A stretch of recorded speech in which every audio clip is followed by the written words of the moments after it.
Well, hello and welcome to Caring for the Ministry Leader's Soul from Moody Bible Distance Learning. This is your fearless leader, Professor Jefferson M. Williams, coming to you from the remote location of Little Chenoa, Illinois, in the middle of the cornfields. In the middle of the cornfields, where they are now in their combines, and they are stirring up every ounce of pollen that's ever been created in the history of the world. And I have my annual sinus infection. So if you could pray for me, I feel terrible. And I have a lot to do.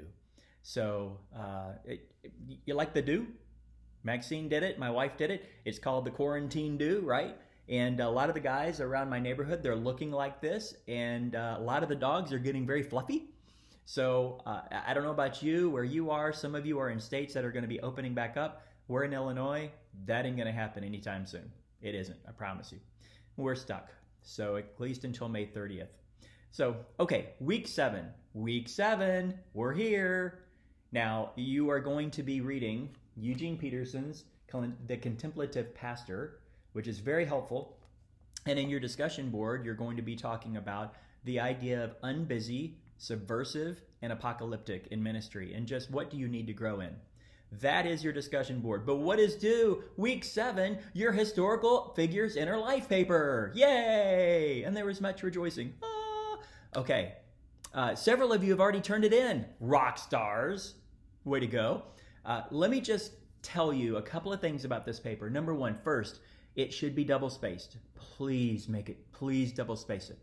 It has to be MLA formatted. And here's my pet peeve, proofread it.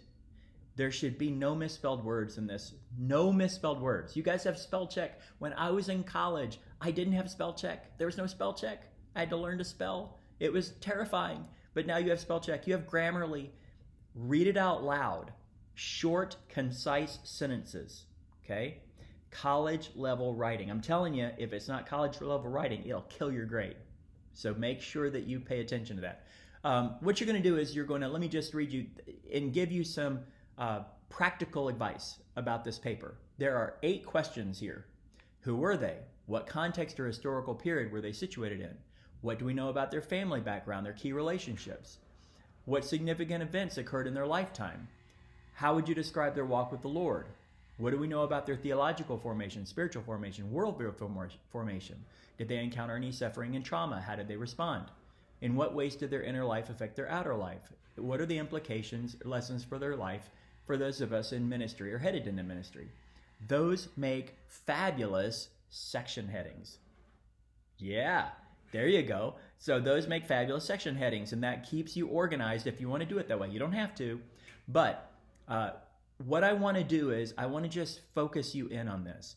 This is not about an assignment for a grade. This is about sitting at the feet of this person. See, that's what reading is to me. You're going to sit at the feet. Eugene Peterson is with the Lord. You're going to sit at the feet of Eugene Peterson and learn from him. And whoever you do for this project, you're going to learn from them. So I want to know what you learned.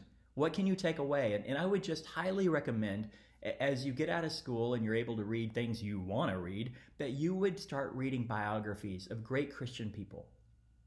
John Piper has collected biographies. They collected all his biographies together, and it's called 21 Servants of Sovereign Joy.